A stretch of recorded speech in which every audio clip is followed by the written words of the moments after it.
Hey gang, thanks for tuning in. We've got a great episode for you today.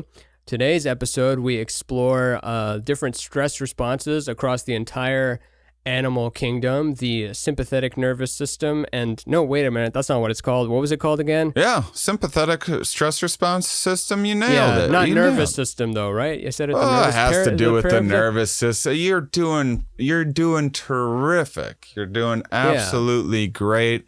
People are going to be commenting on how great this intro was in the YouTube. Like, gosh, I didn't even get into the episode, and I was just loving the way that these guys riffed on they're correcting themselves, and it was like a whole show before the show even started. Yeah, our timing is impeccable. Just as it is in this episode. So thanks guys for watching, and thanks for all of the awesome reviews on iTunes and stuff like that. If you don't know, by the way, it is something that it's like weird to be like, please give us a review, but when you see a nice review and like, oh yes, that's why I do this, that's this nice little validation that gives us the energy to like put a little extra effort into things and makes what we do that feel that much more meaningful. Everyone likes a little bit of validation, but there's, as a practical in terms of expanding the boosting the signal, all you signal boosters out there, there's also all sorts of AI things going on. So when you guys comment on YouTube, when you put those wonderful reviews on iTunes, that lets those algorithms know, hey, maybe we should send this out to a few more people. Maybe other people will like this as well, because it's got this historic validation. Lots of customers are raving about this. So thanks guys, because this has been awesome to watch this already growing every single week. We've doubled Rogan numbers and we're only a few weeks in. So let's quadruple that and let's go to the moon, guys and gals. Making it happen. Enjoy today's episode. It's one of my favorite ones.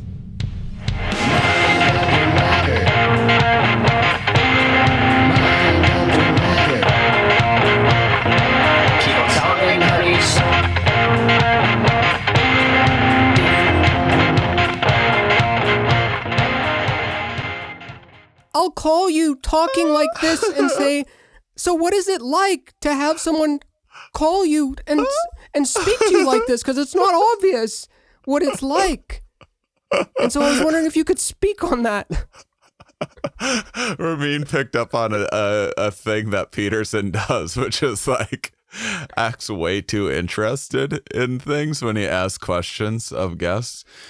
Do you think it's because he already like knows the answer, or is he that genuinely curious to hear about? I don't know. I think he's genuinely curious because the academic types, like the ones that that can see infinity in everything, or they have no problem just extrapolating based on one little detail. They can be like, it's not just a minor detail, it's the whole embodiment of chaos and order and darkness and life, which is playing out within all of us. And you're looking at a paper clip, and so sometimes Ramin's trying out like impressions. Oh, he was doing that. He was doing a Melinda Gates one he was working on. And I'm just like sitting here. I'm a little more of the producer. And so I'm like making sure a few things are set up and we're giving Patreon plugs and stuff like that. And I'm like, I'm not giving Ramin my full attention. So some of his impressions are going, and now he's, I definitely have days where I'll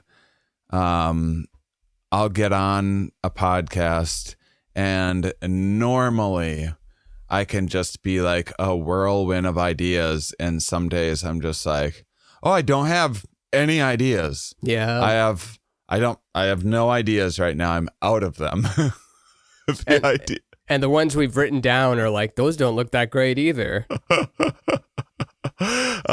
Which is a good transition into, we are kind of extending. So the last episode people heard, we ended it by setting up kind of this Ideas Olympics concept of what is the selection criteria for expression, sort of like why your subconscious is maybe stewing on several different things that it could project, make pop out of your mouth, but you only consciously experience so many of them. What is that criteria for expression? And I was actually thinking of, because we talked about how you can kind of subtly pick up on that there's like more going on than what you're consciously experiencing. Like you'll be like, oh, I better not say anything right now. I'm very mad. I don't want to say anything that I'll regret. Who knows what'll come out of my mouth. I was thinking there's this, one of my favorite things was related to the stress response system. Maybe we should set up a little bit of, you mind if I break down a little stress response? Do a basics? Breakdown. Breakdown. What if we had that as our new song thing, sound drop before it? Like, now allow me to break down this concept really quick. Breakdown. As I'm about to launch into the sympathetic and parasympathetic response system, breakdown. So sympathetic, parasympathetic, sympathetic, parasympathetic, in the breakdown. Sympathia, mathia, inacratia. That's Ramin first started doing Del the Funky Homo Sapien in bonus content. So I don't even know if you guys have been properly introduced to Del yet in the regular public show. I gotta keep my universes apart. Patreon and do and see the whole multiverse. But there's so Robert Sapolsky is like my favorite scientist on earth. He's like MacArthur Genius Grant Award, which is they just award. So they're just like, this person's a genius. Here's $1 million. He looks like he would be on an award, like where you see Nobel's face carved in gold. Yeah. Sapolsky looks like he's on an award, and he looks like he's been dead for 100 years, but he's still alive today. He has. So not only is he like a genius, but he also cares deeply about things that like really, really matter a lot to an individual, things that are like really applicable that you can actually implement. He's all about making the world a better place. He likes like dark, tragic things. He stews in like the tragedy of life quite a bit. And he's hilarious. You can watch a human behavioral biology course of his on YouTube if you want a free one. There's like ones on great courses. There's a bunch of, I couldn't recommend it enough, but yeah, he has this enormous like epic beard that's like mine's starting to rival now. But and then he wears like real dad kind of like like pure denim. I like that pure denim dad look, the button down denim shirt, just not quite Jay Leno, but like like between Mechanic and Jay Leno, but also denim jeans too, so it's just that seamless pure denim 80s lesbian Leonardo da Vinci. yeah. That's not exactly accurate, but just go with me here. Go with the entire episode. Oh, that's something we should prompt the listeners with. Go with the entire episode. Don't, like, mid-episode, don't be like, well, I don't know about this part of the episode. Like, stay with it the whole way. Like, really feel it. Really feel the whole episode. So, yeah, well... No, I mean, it's what we're doing is so different in a lot of ways because I know where I'm going. I know that there's a structure in place. I don't know how far on the journey we'll get, but I know the direction of it. And a lot of times we get off course and it gets weaved together, and that's all part of the fun. So just because you're like, I'm not sure I like this topic for the episode, we'll be on to another one by the end. I don't know. I do wish that they would share with you the moment that people stop listening. That would be fun. That would be and fun. And the exact thought like... they had while they were leaving, and like everything else they experienced in the day. Just full thought access. If we could just have that. I want when you stop listening to the podcast, I want like an exit interview that pops up in the app. And they have to record a 5-minute video, otherwise, like, it doesn't let them leave. Yeah, the volume just gets louder. Well, Ramin's Petersons were okay in the beginning, but they weren't quite enough to carry through Shane's meandering. And then I just didn't really like the Melinda Gates one. It didn't even sound like her, really. It sounds exactly like her. Hi, I'm Melinda Gates. This is my husband, Bill. I tell him to take out the trash and he doesn't listen. Jordan Peterson doing impressions. An impression of Jordan Peterson doing impressions. That is worth all of the zero money you paid for today's episode. We got to mint it as an NFT, as an NFT, as an NFT. So the basics of the stress response system. So there's this great book that he wrote, which is called Why Zebras Don't Get Ulcers. And it's a fun, attention grabbing kind of name of something like, oh, that's a peculiar sounding thing, but it also is like super meaningful, which is basically it's so uninteresting that it's interesting. Yeah. Why would I be interested in zebras? But the premise is it's all about the stress response system. So the premise is that your stress response system has evolved to be almost exactly like every stress response system that pretty much every mammal have. We've basically, our stress response system has descended from basically all of the same stress response systems. It's so similar in so many ways that it's not that there aren't differences with humans, but the gist of it is that a given individual in any species is only going to have so much energy for any given, we can only make so much time or have so much energy for X amount of whatever in a given day. And so if the context is such that you're in danger, for example, what your stress response system, that anxiety, that heart racing, what that's doing is that's delegating energy to the things that you absolutely need right then and there, and then inhibiting energy from the stuff that you don't need. So if there's a lion and a zebra and a lion's trying to pounce on a zebra, both the lion and the zebra are experiencing the exact same basic mechanisms in their stress response, which is, let's get a bunch of energy to the legs and let's move. The lion obviously wants to get the zebra, the zebra wants to get the hell out of there. And so like, you don't need your immune system right now. You don't need your sex drive right now. You don't need your, you don't need, like, this is not a good time for like long-term building projects, like consolidating memories and sitting there having philosophical thoughts. You just need to move.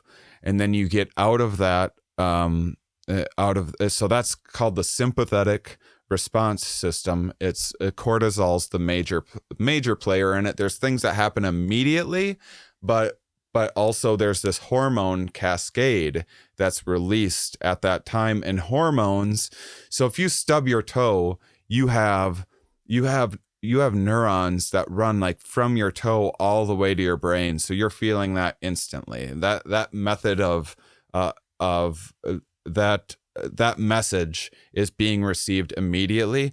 Hormonal messengers are much slower. So it's like this 20-minute cascade of things that happen, this big release that gets dumped. So then say the zebra gets away, the parasympathetic response system then basically just does the opposite of everything. Like, okay, let's get the immune system firing up again. We could use the, sex drive again. We can start the digestion process. When we were running from the line, we didn't need to worry about digesting the food. We just needed to run as hard as we could. And so So you're saying the sympathetic kicks in first, and then the parasympathetic does after you're still alive and you're somewhat when you're security safe. threat orange or yellow or higher. And why it's called Why Zebras Don't Get Ulcers is because humans, what is particular about humans is they have the same stress response, but we also have this ability to see so far in the future and run these mental models and be, we have the ability to be worried about shit that we can't even see. We have the ability to, we're often engaging this stress response, thinking about our 401k or being stuck in traffic or whatever. And that same response that is absolutely terrific if there's something with claws chasing you is not appropriate at all for being stuck in traffic. And when it's constantly on and activated, that really, really wears on your body just generally. And this is why people have so many problems with like digestion issues. It's connected with like some obesity issues, and it's hard on your brain. It's hard on your sex drive. It's just hard on the body. Short acute stressors, getting away from that lion or the lion pouncing on the thing, that's exactly what the stress response is made for, and it's perfect for it. Sitting all through the day worried about your career is not what your stress response is. So if people were just chased by a tiger every couple of weeks or so, like they'd be less likely to get the ulcer because they would be activating that other system? Probably, yeah. You can't ethically make that study yet, but it's actually kind of a good reason to potentially like put yourself in, like, a roller coaster is a perfect thing for you. A roller coaster where you go, simulated, yeah, and then you get done. And then you're like, okay, safe now. And then you go into this parasympathetic, and then you go and like go and eat some ice cream or whatever. That's perfect. That's exactly what you want the stress response to be doing. But it's chronically activated. So the reason I brought it up in terms of ideas is this is one of my favorite things so I'm usually in a relationship. I've been in through most of the time Ramin has known me. I've been in a series of I've been through 3 presidencies, I think. Yeah. Both. I think they actually correspond with the administrations. They might. Yeah. I haven't done the math, but so I have about 3-year-long relationships. I'm serial monogamous, or I was. I'm trying to not do that anymore. Are you now poly? Are you now single? Are you now castrated? Or celibate, not castrated? Right now, I'm metaphorically castrated in a way, in that I'm living with my parents. But like at 2 a.m, you're not kicking on that X-Hamster or Pornhub or Ersties.com or Yanks only in my VR. mind. I'm just not dating anybody. Oh. and I have no interest in dating for the foreseeable future. And when I start dating again, I think I want more. I would rather date around a little bit and have some short things than You've never done that. You've never done the short. You've never been a bachelor. You've only been single or currently mingling. Yeah. And so we'll see. But within this is one of my favorite things that I heard in relationships, and it changed some of my behavior, which is, say you get in a fight about something small. If you want to give an example, you can, but I would get like, there would be like, say it was like, something about, like, I remember one of my relationships, it was endless, like house projects that was just like this huge source of of stress and constant, because there was always new things to buy. There was always like a new, like, oh, we got to paint the walls that we just painted 2 weeks ago. And we have to find a frame for my grandmother's dress if we're going to hang it up in the den this weekend. And I don't even have the new couch yet. Oh, so this fucking sucks. So what happens when you get in a fight like that, and this is kind of relevant to, this is going to connect back to our origin of ideas, Idea Olympics conversation from last week, is that you have the stress response system of like, God, do we need to buy more paint? Do we need to spend every one of our weekends doing that? And you have the stress response system that gets you real worked up, and like when you rage scroll or whatever else, that's the sympathetic response system, and it's meant to get you like fired up and then you resolve that. You figure out like, oh yeah, maybe we don't need to put that up, or maybe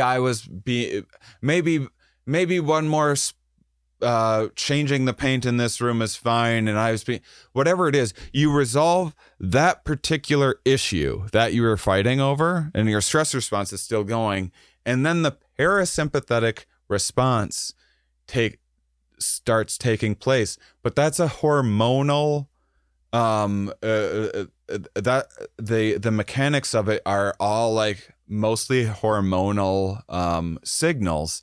So it takes 20 minutes. So it takes 20 minutes to go from that stressed state back to that dialed down, relaxed state. Oh, even if you're just completely disconnected from the source. Exactly. So you've just resolved the fight.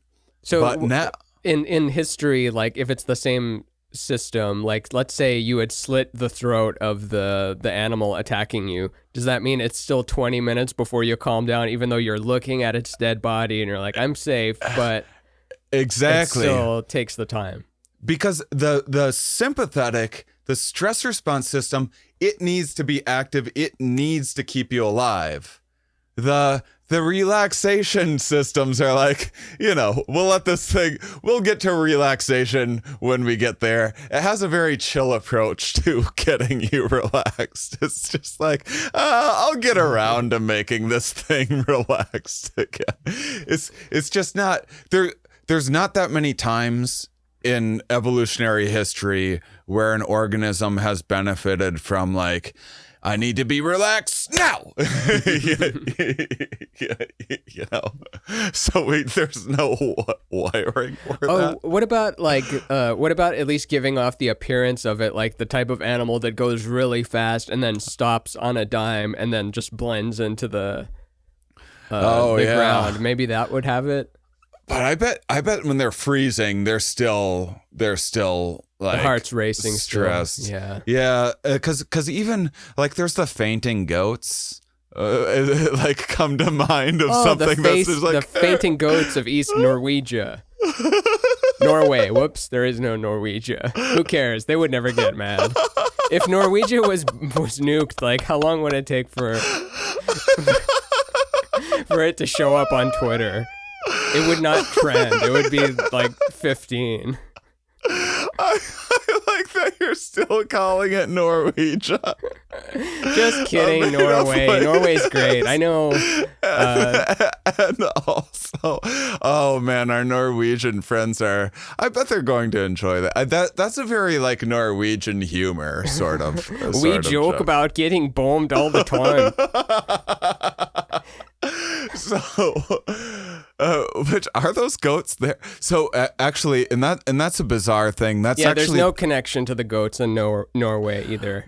And that's not even, that's more of an evolutionary hiccup that's actually been exploited by farmers more than it is something that evolved to keep the goats alive. And it's actually far more nefarious than that. It's farmers exploited a gene that does that so that goats basically get sacrificed if like a wolf comes in to chase cattle. The goat will be like, and just like serve itself up That's basically. funny. They're like the Dennis Rodman of farm animals. Like, remember in the early 90s when Dennis Rodman would just sacrifice his body in front of whatever the other guy coming up name, and like just really punish himself and just go limp in order to get in someone's way.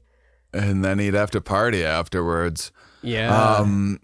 Yeah, and but anyway, there's not a lot of speed related to that parasympathetic because there's never been a real evolutionary need for it. Everything has a cost, and to make an organism relax faster, it would have to have some like evolutionary benefit that hasn't been selected for. That part of this universe sucks. The whole everything has a cost law of everything. That's a bummer. Oh man, we are truly on a knife's edge. I was just outside.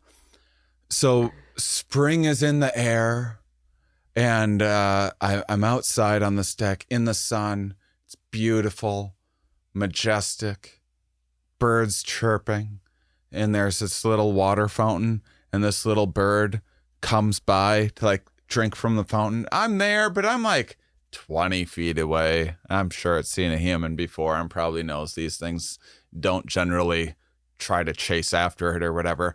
But this bird's just like tweaking, like looking around, like lands, takes a drink of water, looks around, takes another drink of water, and then just darts off. And then I see like another bird do the same thing. It's like, damn, bird, you don't even have like a minute to be like, I'm just gonna hang out for like 5 minutes, take a drink of water, and they can only have go-gurt. There's no such thing as actually sitting down with some yolk plate cups. It's everything is just on the go. Like, that would be amazing. Some piece of art about like, yeah, oh man. Oh, it makes me think of Andy Ritchie, rest in peace. He had like a great bit about like, what do you need go-gurt for? You're 6 years old. Like you need to loosen up your schedule. Just sit down and have yogurt like an adult. Oh man, that's so funny. Yeah, everything's like I just watched this hummingbird documentary about how they evolved, and it's just like if they go 3 hours without food, they'll starve to death. Hummingbirds? Yeah. And they to sleep at night, they have to put themselves in torpor, which is like a form of hibernation. Parkour? Holy shit. Jeffrey Tambor, and they have to do parkour with Jeffrey Tambor. That's crazy. That's crazy. I can't believe that's a real science fact. That's always funny too, that even resting is on a knife's edge. You know, it's like, all right, I gotta go into hibernation, like immediately, dial it all the way down, be close to dead, and then I gotta come back to life and then just get moving again and like time that perfectly. Or what is technically the definition of tarbor? Torpor? Yeah, torpor. And then tarbor.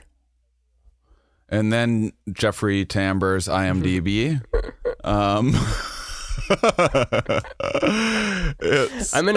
gonna take us so far off track that we'll wind up back on track. Like that's how far off we'll go. You aren't even close. I'm so on top of all of this. Good luck, buddy, because we are in good shape already. Good. But state.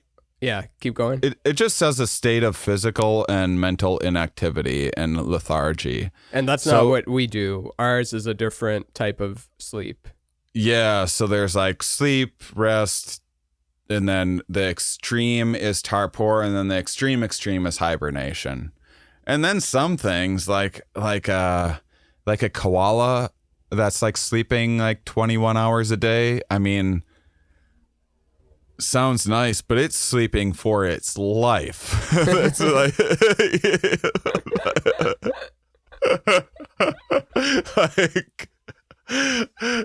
it's digesting poison just constantly. Wait, why? Oh, because the bamboo or what? Eucalyptus. Eucalyptus. That's pandas, not koalas. Yeah.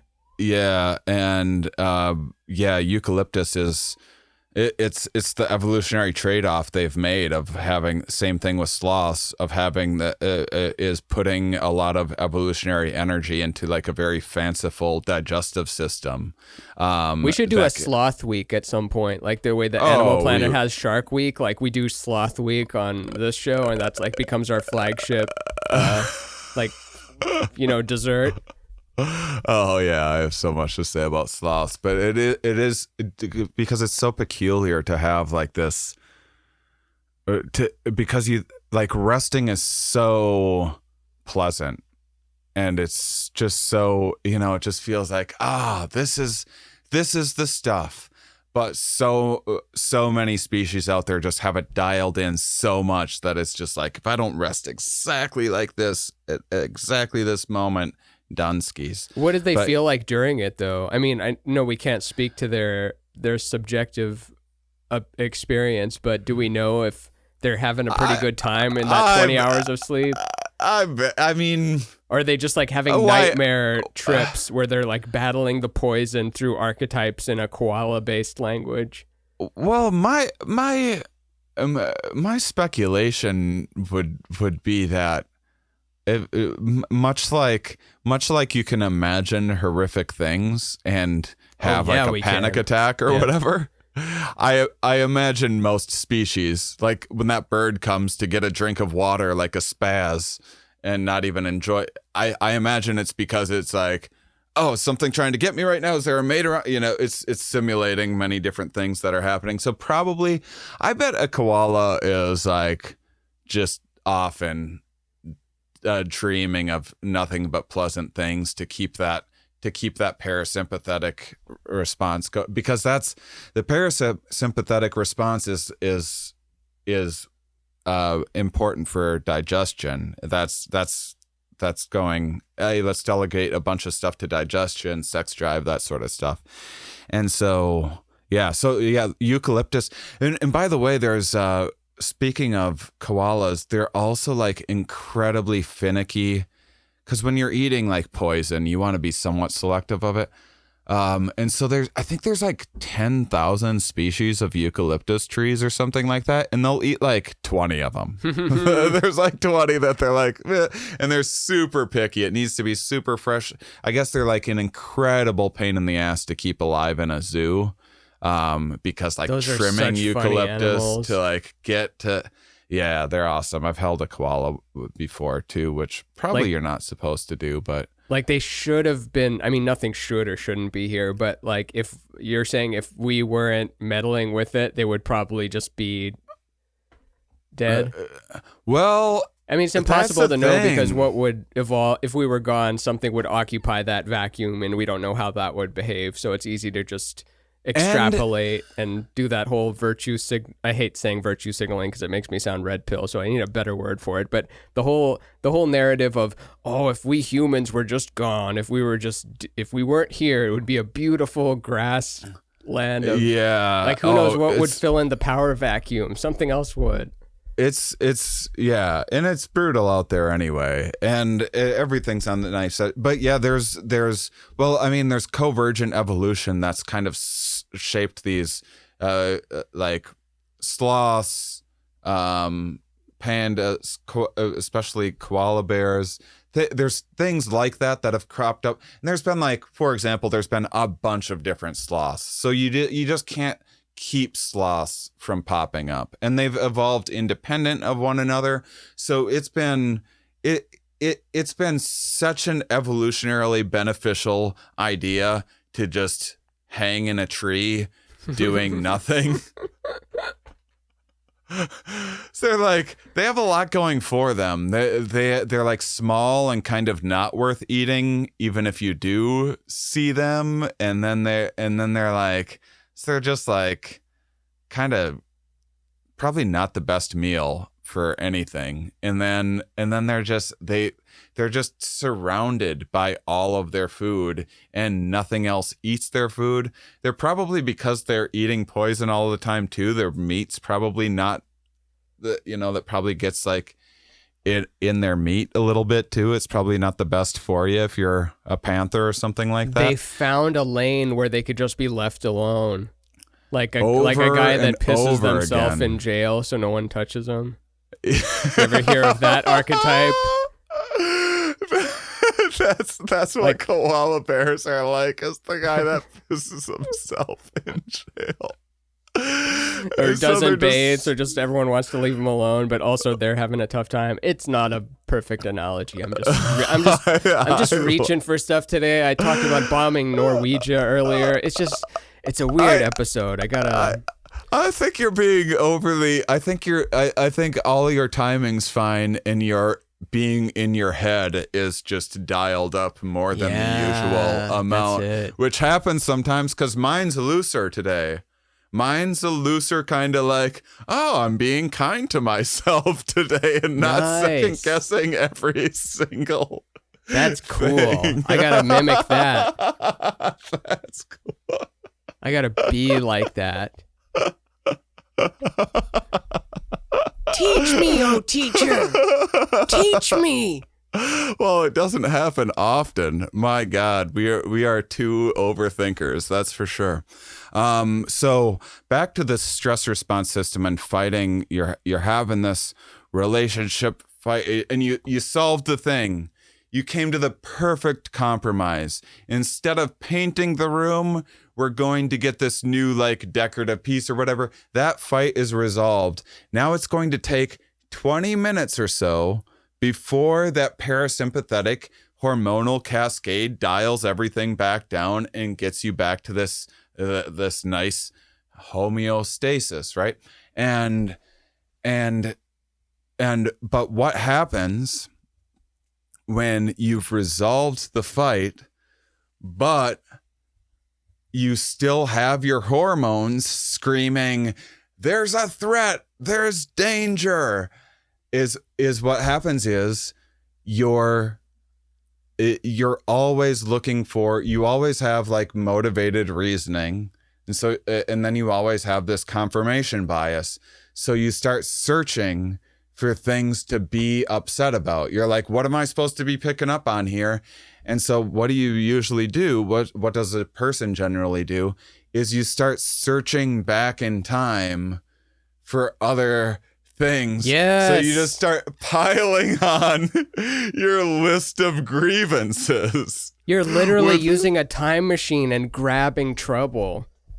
You're like going out of your way, getting into the DeLorean, going 88 miles an hour, stopping off at different times, and then looking at yourself and cringing and then trying to fix it in your head. Yeah, but it's like instead of using a DeLorean to like find the winning score of a game or whatever, or bet on this and that game so that you win the lottery and become rich or something like that. It's like you're using the DeLorean to just sabotage yourself in every possible way. You're just like setting up tripwires for yourself to make your life harder than it needs to be. That reminds me of Doug Mellard used to get, Doug Mellard is a comedian, if the listeners aren't aware. Half of you probably know who he is. The other 50% can suck an egg or find out about him. But there's no way 50% of people know Doug, but they do now. Oh yeah, they know him, but he's great on Instagram. Man, now I don't even remember what his, the joke I was referencing of his was. Oh, shoot. It's gone. Doesn't matter. Sometimes we drop them.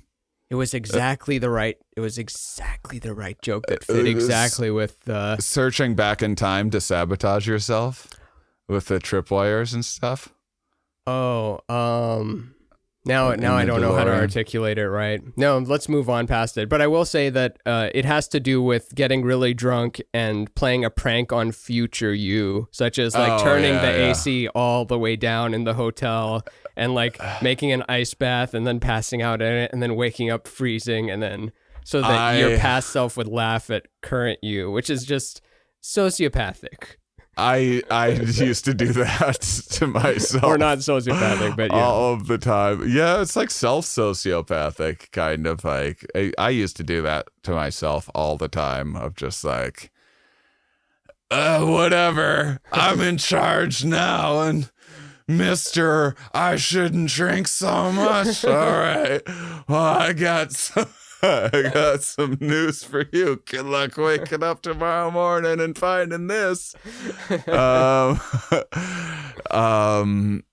So, and here, and this is like also kind of explanatory of some of these cliches. You know how science sometimes, like when you came on Here We Are and we had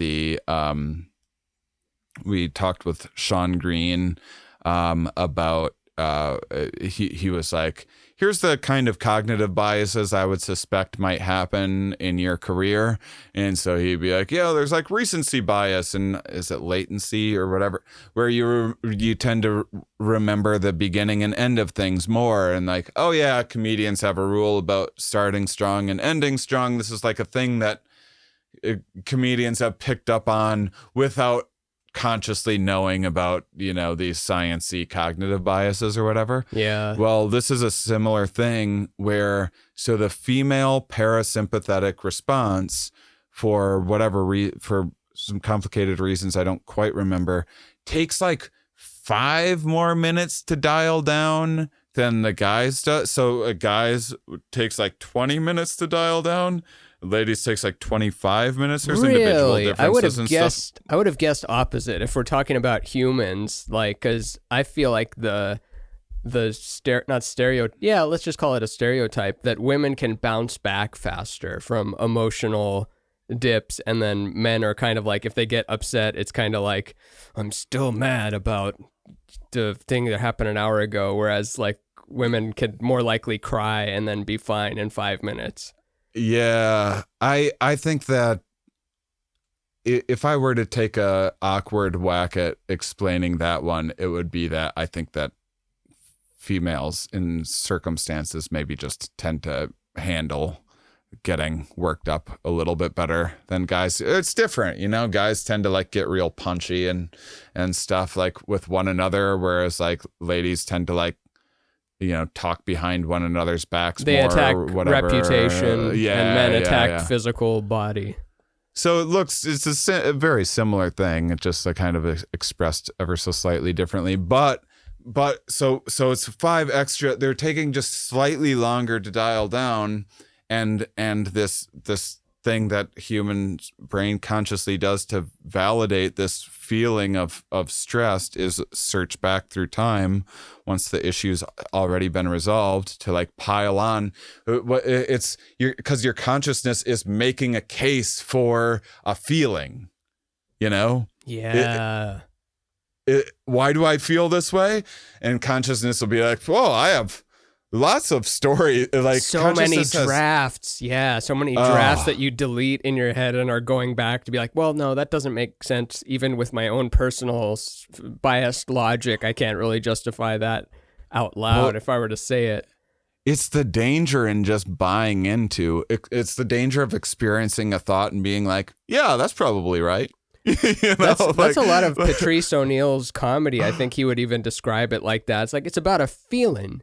It's about like it's how you feel even if you're wrong. Like, yeah, I know I'm wrong when I say this. It's a wrong thing to think, but he would still talk about the feeling even if it was wrong. Yeah. So the lawyers get in there and start building a case for a thing that's been resolved, but it doesn't feel resolved. So and this is maybe why there's the cliche of like, why is she always bringing up old shit? Is just this like ever so slight difference in the dial down of the sympathetic response system. But so that's kind of connecting to what we were talking about last week of.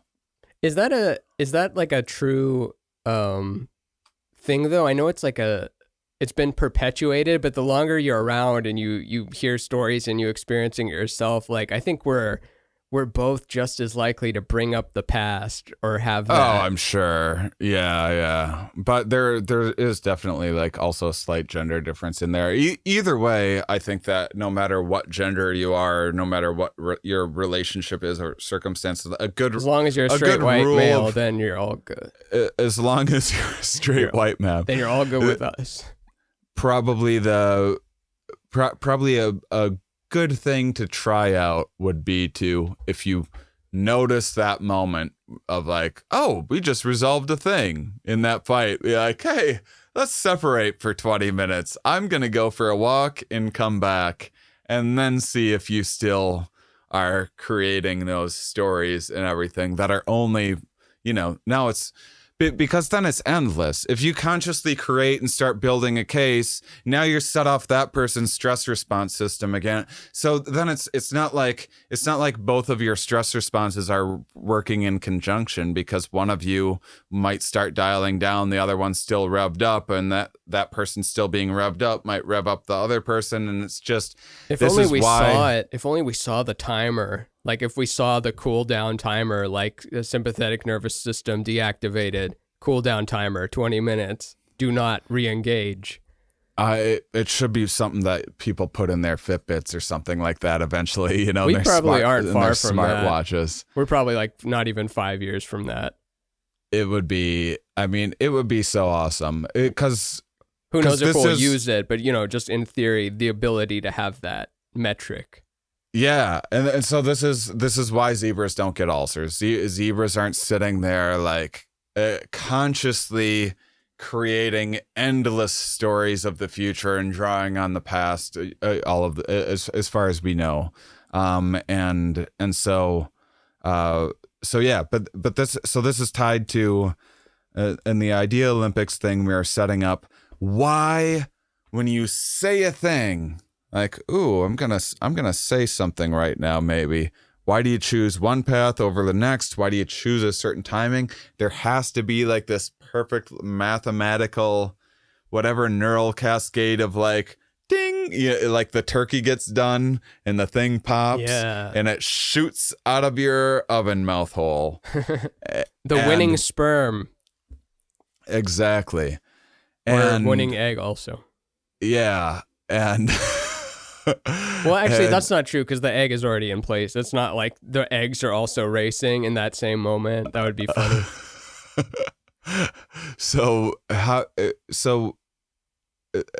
That being said, then you need to think that in that same way that if you could sit there and become more mindful, if you had your smartwatch that was giving you a reminder, maybe when you experience a thought, you go, oh, is that evidence applicable to the crime, or should that be thrown out of court? Yeah. We could all benefit from learning a little law now that I think about it. It's easy to throw law under the bus and just say it's not pure like the arts and science. It's bad and it's human thing. But there's some interesting principles in there. Like, yeah, throw out the evidence unrelated to the case. Yeah, because it's your ideas that are going to get the conscious attention too are just going to be the most.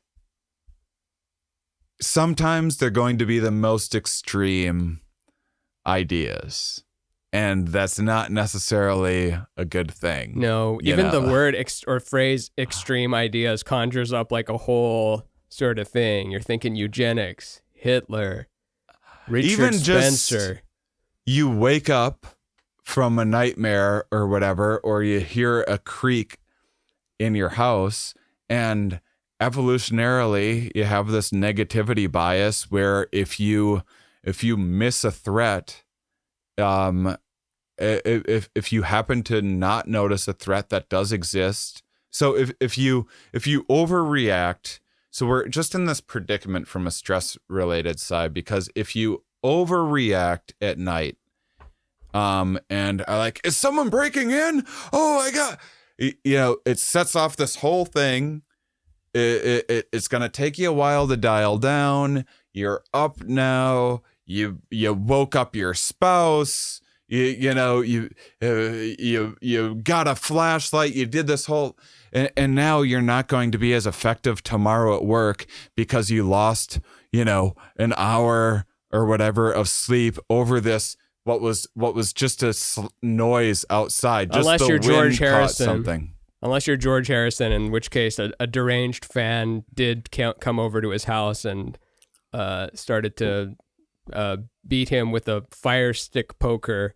What are those called? Really? Yeah, there was a break-in. I didn't even know that. Yeah, him and his wife Olivia, and then he like heard a rumble thing, and then he felt like he had to go downstairs and see what was going on because his wife's mother was in town, and he felt like, well, I got to protect her. I'm the man of the house. Got to go see what's going on. And then he got down there and he got into a big fight with this psychotic fan, and then his wife grabbed the fire stick poker at some point and then remembered her father saying, don't swing like a girl, follow through, don't swing like a girl. And then she followed through and got the attacker guy. And then they were both wheeled out on stretchers, kind of going like, did that just happen? And wow. Yeah, it's in the Scorsese doc about him. But anyway, it just made me think of most of the time when there's a sound in the middle of the night, you're overreacting. It was probably nothing. But in that case, yeah, it was good that he got up and checked it out. Exactly. And evolutionarily, that cost involved of losing a couple hours of sleep, or maybe creating, if you're doing this chronically, you're creating, there's no free lunch. You're going to pay for activating your stress response system chronically. You'll get cardiovascular diseases earlier. You probably get cancer earlier if you're activating this regularly. But if you miss out on the George Harrison situation, you're dead then. Right then and there. And so if there's the rustling in the brush, every organism has a bias to like go, yeah, I could probably just sit and drink from this thing and hang out here. But you know what? I'll just keep on the move anyway, because the cost involved of losing your life is just there. You don't get a second chance at that. And so we're living in this, like, it's kind of like I guess it's sort of, it's like it's like this fear hallucination that we're often kind of living in. That's this negatively biased thing. And so then your ideas are getting picked based on that. So I had, I got my second vaccine, and Derna? And, or the Pfizer. You got the Pfi. I got the Dern Pfi. Fine Derns. Fine definer. And I had my second day was just, I've had worse hangovers, but it was a lethargic kind of a day. Like, I went to go and play pickleball, and I played half a game, which is normally like just getting warmed up. I played like half a game and was like, oh man, I don't know if I'll be able to get to the end of this game. How many hours after getting the shot? This is the following day. Oh, so it was, okay, a full day after. Yeah, a full day after. And because again, the immune system is primed and all the energy is being delegated to the immune system, and the immune system's throwing a lot of different things at a situation. Like, oh, what do we do? The old fever trick where we try to burn it out. What do we do here? And it wants you. The immune system is expensive, and it's creating these new antibodies and everything. And so it wants you to lay down and rest and don't move. No energy for the muscles. Let's just sit here and try to resolve this like potential immune system threat. And so all day I was just so motivated, just like meh. I was just like, and I even knew it, but it was like we were supposed to record that day, and I asked you to put it off. We would have done it if we both were feeling bad, but one of us feeling bad isn't that fun. But if we're both feeling really awful, we have to tape that. That would be so funny. Yeah, like with buckets next to us and tissue and 15 seconds of silence trying to figure out what a word is. And I mean, I could have done it anyway, but it was funny. Just the conscious narratives that my brain was coming up with was just tons and tons of like, oh, first off, the podcast isn't worth doing anyway because it's gonna fail. Everything you do fails. Everything's going to continue to fail. Nothing in life is worth doing. It was like such an extreme narrative. It wasn't like, hey bud, get some rest. It was like, you're worthless. Like, don't even try at anything. So this is what consciousness does, is it takes this like nuanced thing of like, it's trying to motivate, it's trying to send a feeling up of like, hey bud, we need you to rest. And instead of the conscious, like, the grandiose story is nothing will ever be worth doing ever again. Because consciousness doesn't give a fuck. The next day when you feel fine, consciousness is like, oh, I say all sorts of shit. Yeah, get out there, do things. It's going to be great.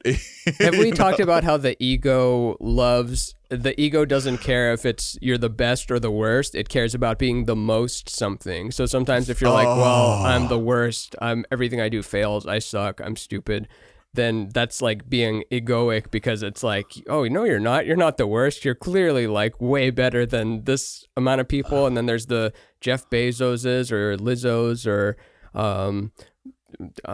what's another person? Celine Dion. These people are super successful. I am not super successful. I am no Celine. But then Celine is Celine.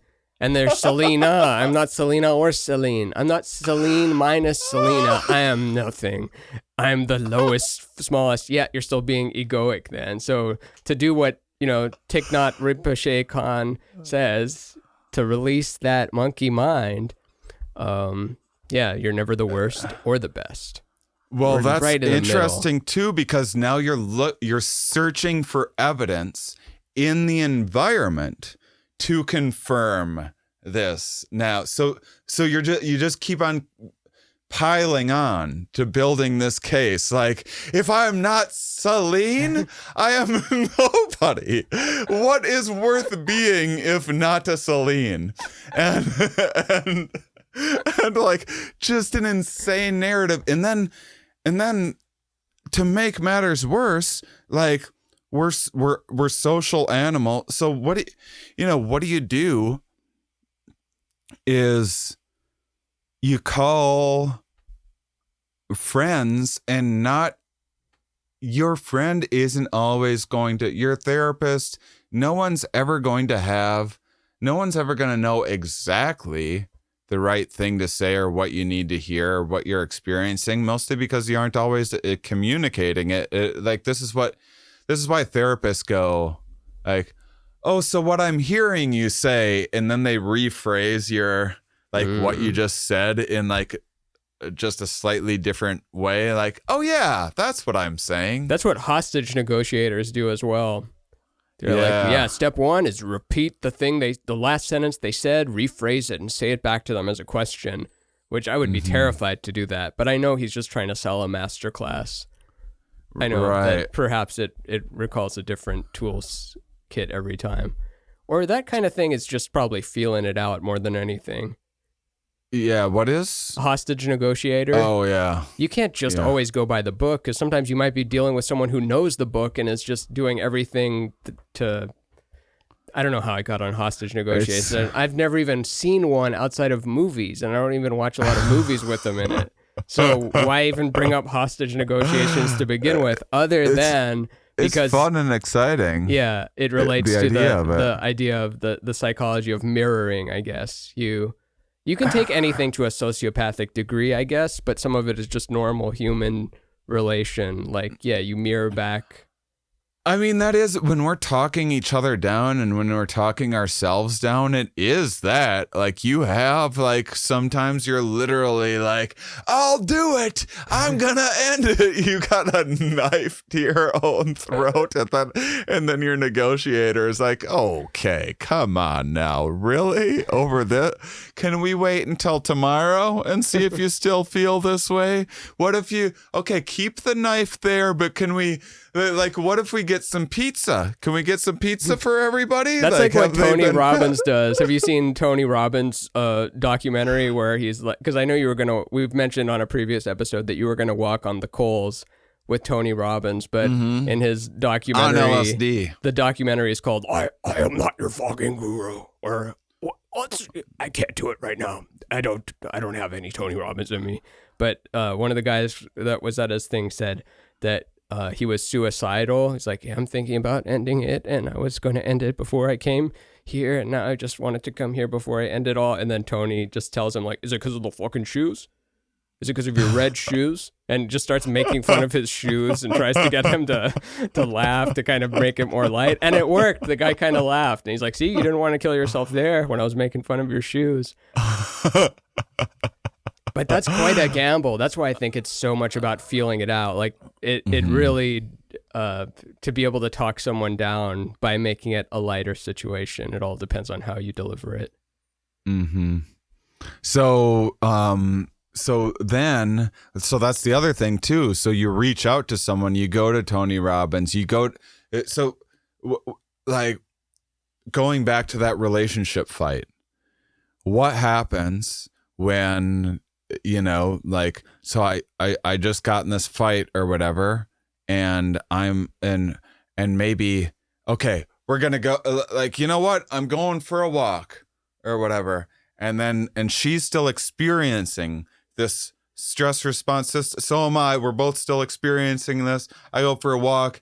She maybe is like, oh, you know what I'll do? I'll call a friend to talk about that.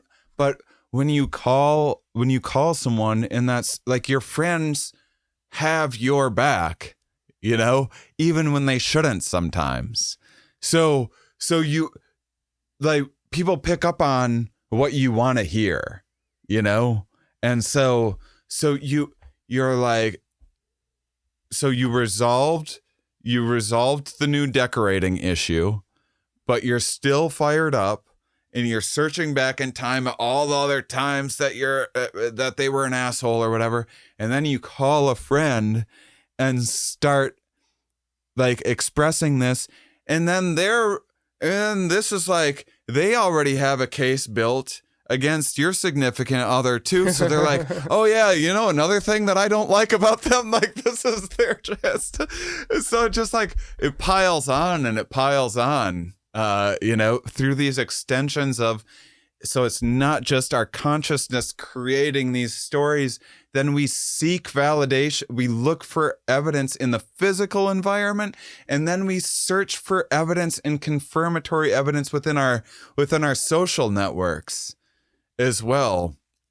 And this was all over, like, the color of paint that you were going to paint a wall. Yeah. And now there's been this whole saga that this is happening in millions of households right this moment. It's like, also not about it, about though. This. Like, I mean, it is about the wallpaper, but oftentimes in those events, like, the reason that became such a point of tension is probably other things building up from not having resolved it earlier. So it is that cycle to where it becomes like it feels like it's about the wallpaper, but this has nothing to do with the wallpaper. This is about, you called my mother a cunt during her second marriage, and I know she was drunk, but look, she hadn't had a drink in 16 years, and she decided that it wasn't for her, so we've moved past this.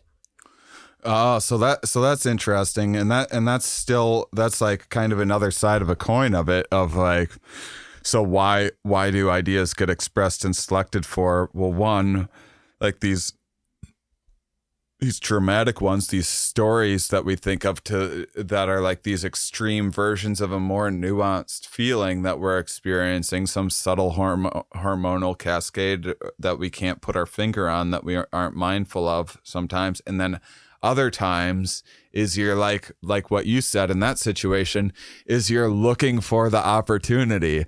That's more the we talked last time about the like Rudy, the like Costanza gotcha joke that you're sitting on and waiting for that opportunity.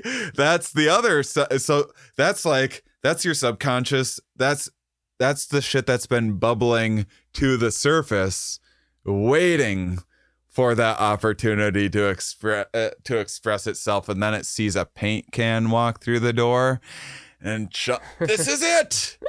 This is my chance to bring up that bullshit that happened with your in-laws at the wedding. And people can see through it if you're waiting on it too long, or just the timing of it, whether it's a joke or the previous thing in a relationship, which someone had a good term for it. It wasn't receipts, but yeah, something you should never keep score. You should never, I mean, you do need to stand your ground sometimes. Don't be a doormat, but never tally it like, oh, I picked her up from the airport. Okay, I'm going to file that over here. I picked her up from the airport 16 times. I took out trash 4 times last week. She only did it 2. Like, if you're doing transactional math, it's over. Like, that's like the Joy Luck Club husband. To all you listeners out there that have seen Joy Luck Club and remember the husband that wrote down like, oh, this ice cream cost $4.32, so let's see, you owe $2.16, and literally down to individual grocery items, he would bill his wife so that they would be an equal household. I mean, I can't imagine myself ever doing that, but I can imagine a certain personality type or a certain situation where one or both parties feel like they're getting the short end of the stick, and they're like, I always pay for the meal. No, you don't. I always pay this. And then like, all right, let's just do this with like scientific rigor or whatever. My favorite couple, there's this couple that I have on sometimes on Here We Are.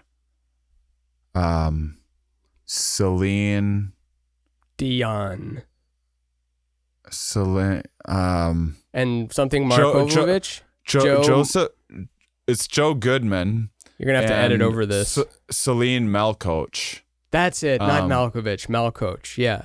Yeah, damn, you have a good memory. That was from when Ramin used to edit Here We Are, and they have this amazing the Obama years. Then they have they'll get in a relationship like disagreement over something, which is like, okay, I just got a promotion. Do I buy a car and have like a material reward, or do we go on a vacation and celebrate it that way with an experiential reward? The research shows that experiential stuff works better than material things and well-being, but that doesn't feel right. So let's test it. And then they test a thing and figure out like they test drive a Audi or what? Yeah, they know, not just like with that, they figure out how to, they do like surveys with people and stuff, and they bring people in all these different conditions and figure out, they'll assign like, I don't know how they did the passive versus active leisure stuff, which is like, there's been tons of research that shows that active leisure, although you very often aren't inclined to like go for the hike or whatever, has usually active leisure is the thing people feel less like doing, whereas passive leisure is like flipping on the television or the is phone. Like the default. The phone became the default. TV is like going hiking now. Like watching a show, putting on a show to watch as opposed to scrolling, doom scrolling or something. I feel like that's the new time wasting default in terms of like it takes the least amount of moving towards a direction, like selecting a show, focusing your attention on it. Yeah. The quickest dopamine hit and the variety aspect of it. So you also feel like you're never committing. Yeah, but there's the things that are hard to like get out the door to do, usually when surveyed afterwards, you know, if you then a week later ask people to say kind of their highlights of the following week or what they were the most grateful for or whatever, usually it's the active leisure that leads to the long-term wellness things. But in the case of like rewarding yourself, like we got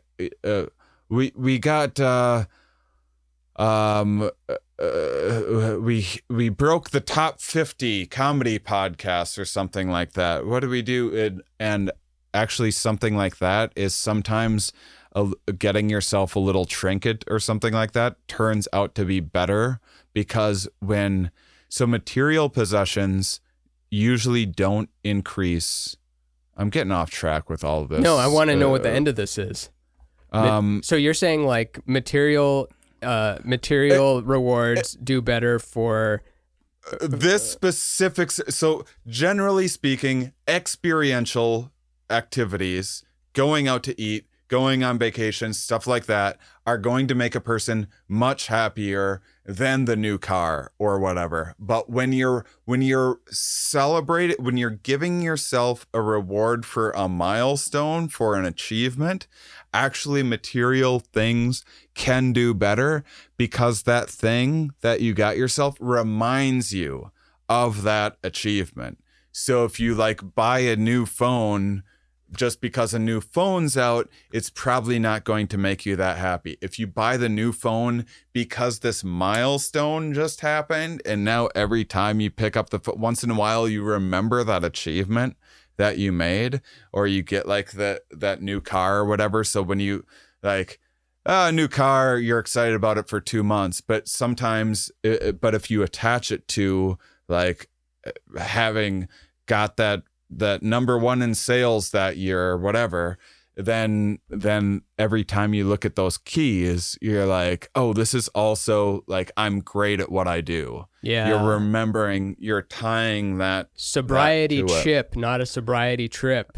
So you're saying that the academic couple, they don't ever go on, they never get a new car then, because like they have to always pick trip? For the most part, unless they're like celebrating something, or they're not getting like, they're not just splurging like, oh, we're gonna get the Tesla R series or whatever the good one is. But they always go back and forth with it. They're always like, for example, they'll be like, I want to plan a bunch of stuff on the vacation to see a bunch of things, and the other one will be like, well, I don't. I just want to go and like relax. I don't want to have a whole itinerary. And then they'll argue about that, and then they'll be like, oh, that's a study. Does the bloke want to not plan? I want to see if it fits the stereotype.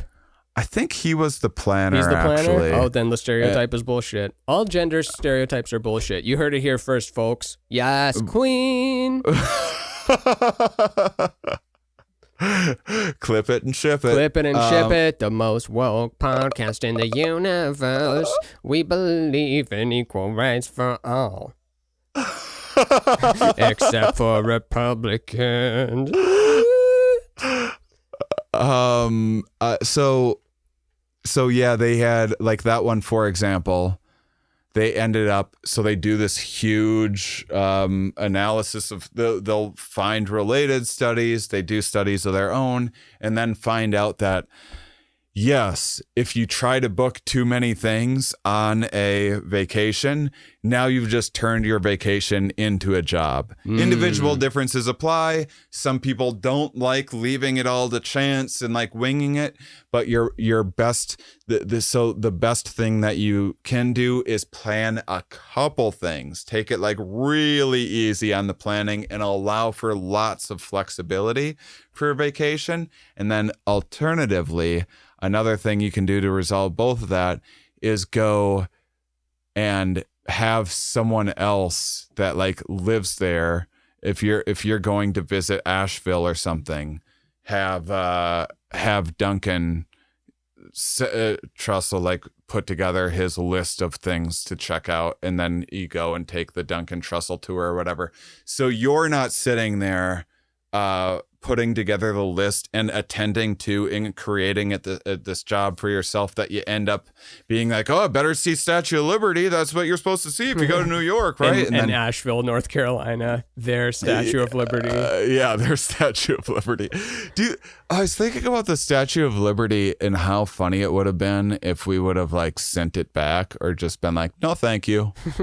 I don't even know how that works. Like, how did that become a gift? I know I can easily look this up, but it's a giant statue that's a gift from Paris to the States, and this is pre-World War II, or I don't know what. I don't remember what it was for. I'm not a modern historian at all. I never know stuff like this. You only like history and the big arcs. The huge, long, like tens of thousands of hundreds of thousands of years. You don't like the names of Christopher Columbus's ships? The Nina and the Pinta and the Santa Maria? You don't like history? History is alive. He had 3 ships and they were called names. History on fire. It is kind of a funny gift because you have to accept it. You know, if someone builds a statue that's like, we built you this massive statue and it goes in the water, we're gonna surprise, and then you gotta be like, oh, thank you, Paris. It is a statue of a man dressed as a woman, and they are homophobic, but now they do not know that they have a trans person on the island.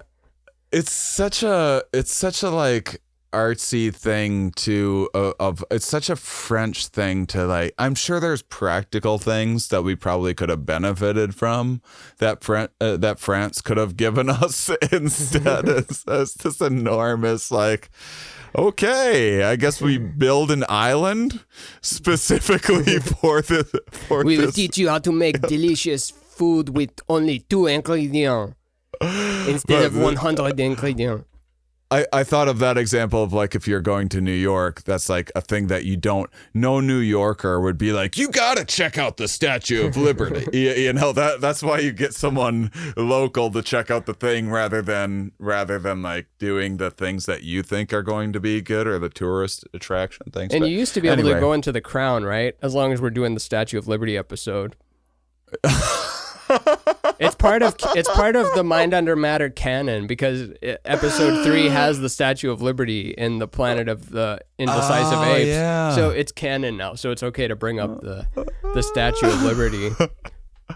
Yeah, then you can't. That would be just the Statue of Liberty episode. Yeah, now you can't go in the Crown anymore. Well, that's our show. Did you used to think it was a man? I don't know why I did.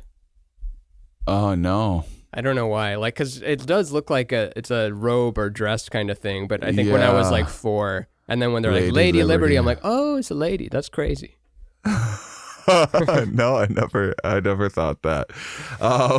It's like in Metroid. You remember Metroid where you play the whole game and the ending of the game, they take off the helmet and it's revealed that you were a woman the whole time.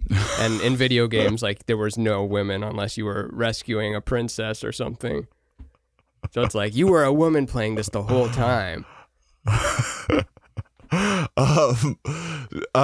So as we wrap up, I guess basically kind of like the gist of this that we'll then explore next time is we'll go into memories of like why then like this was a good setup of you search back through time for memories to build this case of how you're feeling right now. Which this is a really good example, like the getting the vaccine and my immune system wanting to shut off all of the rest of my energy. The conscious feeling of that is, hey, you're worthless. Nothing is worth doing. That's just a very, very grand version of a story of, why don't you lay down today? Yeah. I try to, it took me so long to learn that, to just try to lie down for a bit instead of trying to figure out in your head as to why you suck or why you don't suck. Man, and I used to beat myself up so much for laying down too, where now when I lay down, I'm like, I'm going to lay down. I'm going to be here with my thoughts. Especially the busier life gets for me, the more I can be like, I'm just going to lay here with my thoughts. This is amazing. This is exactly what I needed. And if I spiral or whatever else, and terrific. The gratitude of being able to do that in the larger scale of the animal kingdom, like some animals wish they could just lie down and do nothing and not have to worry about something snatching them out of the air. Yeah. We can just lie down all day and nothing will happen. No one's going to cut off our head or anything. And we don't even have to mistakenly think that our head's going to be cut off or whatever. If you're a bird, you can't just swoop in if there's something nearby and take a drink and chill for a minute. You have to be on the move. So I hope all you birdies out there got a lot out of this episode. I don't know if these a lot of times I think these are like pretty big ideas, something that people will benefit from really thinking a lot about, but it's such a lived in everyday experience that I could see people being like, oh yeah, everyone knows that. Like once you hear it articulated a certain way, like, oh yeah, of course it's that way. But any epiphany though, I feel like is going to have some people that it's going to really resonate with them, and then other people who've already integrated it for whatever reason and then are just like, yeah, no shit. Who cares? Well, that's also consciousness just does that anyway. Dan Ariely, who does all of these like predictably irrational and the honest truth about dishonesty, all these really terrific books. Why hippos don't get mortgages? No, that's the second Sapolsky book. Ariely would run these studies, make these findings that were counterintuitive to what they expected to find. The whole lab gets together. Here's what we would think we'd find something entirely different about like how people deceive themselves or others or whatever.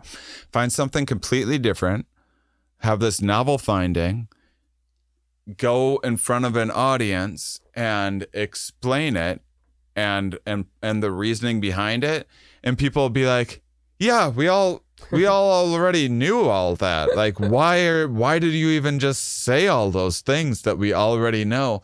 And so what he started doing was giving people surveys ahead of time that was like, hey, here's this premise, what do you think is the conclusion? And then went and presented things. So if they didn't really know it yet, people would realize that like, oh, I actually just learned.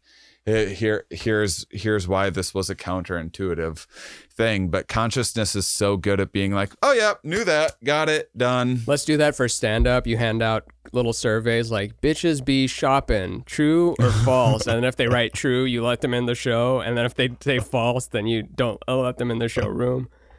So that you only have good audience members. Yeah, so head over to mindunderpod.com to fill out our many surveys. That would be fun to do some surveys or something sometime and test our audience. But anyway, yeah, that's it. That's I think a perfect stopping point for setting up the next thing, which will be about memory selection and autobiographical memory and the many stories that we tell ourselves. And you're back. Yeah, that was weird. I could hear you the whole time, but it wasn't an internet issue. It was like a hardware something with the OBS issue. But OBS never stopped recording, but it was like saying initializing microphone, said my microphone got disconnected. Weird. All right. Well, we resolved it.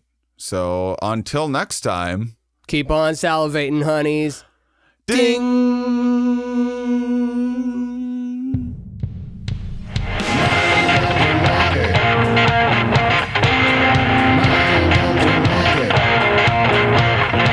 Keep on salivating, honeys.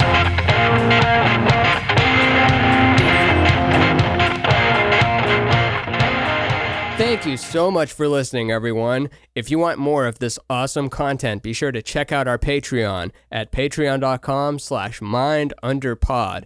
On our Patreon, you'll get an extra bonus episode of the show every month and access to our entirely new series called Mind Under Art, where you send in your questions about art pieces that I've made, and then Shane asks me about them, and we have a fun discussion about the different art pieces. So you get that, you get bonus episodes, and you get access to a whole community and everything Discord, a whole basically all of your social needs and content needs will be met by joining our Patreon. And speaking of joining our Patreon, Shane, I hear that we have a new Comante de Buffon on our Patreon. I do, and his name is Blazer Banzai. Prince of Morocco? Banzai. I think it's Blazer a name. Blanzai? I think it's perfect because I think it's a name that he made up for himself and uses. He goes by at Instagram at Blazer Banzai, and so you can go and see him wheeling around on a skateboard on one of those one wheel wheeling and dealing. You know those one wheel boards? It's one big wheel in the middle and it's electric and you stand on it. Yeah, it terrifies me. I want to get on one so bad, and he flies around on it all the time. I was never good at skateboard, but I was at a hotel once that had those like electric skateboards that you could just borrow. I was in Santa Cruz, and I went flying around with Cole Marta, actually. No way. Yeah, we went flying around Santa Cruz on electric skateboards. It was so awesome. And so I kind of have a kinship with Blazer Banazi Comante de Buffon. You are now the fanciest of the Blazers. Thank you for coming out and supporting heavy music. And a little bit, so I asked him about himself, and he said, so these aren't my words, this is his description. He says, I'm a chubby bipolar daredevil into extreme sports. An awful combination. There's a reason you don't see many fat skaters. For example, right now, my shoulder is broken into 3 pieces. Did that stop me from riding? Not during a manic episode that lasted a couple of weeks. Was the injury just from picking up the skateboard? No, he keeps on falling. I even watched a video of him falling. His arm was already in a cast, and then he's on this thing again. This is like... Do you know what I'm picturing? I'm picturing like on the Jackass movies or show where they dress up in big fat suits and then they go skateboarding. He's not that big. People. He's just not the size you'd think of a normal skater. And then he keeps on re-breaking his shoulder. Here's the funny thing. It's like this sort of stupid shit that I'll do too, because I'm like, first off, like I'm an adrenaline junkie, and I'm also like a gangly, like uncoordinated guy. Like you shouldn't be naturally uncoordinated and be like, I'm going to push it to the edge. Like it's just a weird combination like of a mental state without the physicality and athleticism to back it up, and it will get you in trouble. So he's re-broken his shoulder like 10 times since February because he like can't stop. Since February? Yeah, he can't stop riding this dumb board around. And dude, as dumb as this is for our, I know he doesn't mind me. He's had some fun with it too. But as dumb as all that is, like I watch him on it with the shoulder broken and everything, and like hear that he just can't stop breaking himself on this thing. And my first thought is always like, man, I wonder how much that board is. I want to get one of those. I'll watch him break his shoulder for the 10th time in a video on Instagram and be like, boy, how much is a board like that? Maybe I can use his Comante de Buffon money to buy a thing, and then I'll also be we'll be broken shoulder twins. Hell yeah. So you can go and actually see clips of him breaking his thing, and then and he's maybe you'll get on your mom's house and they'll make fun of you.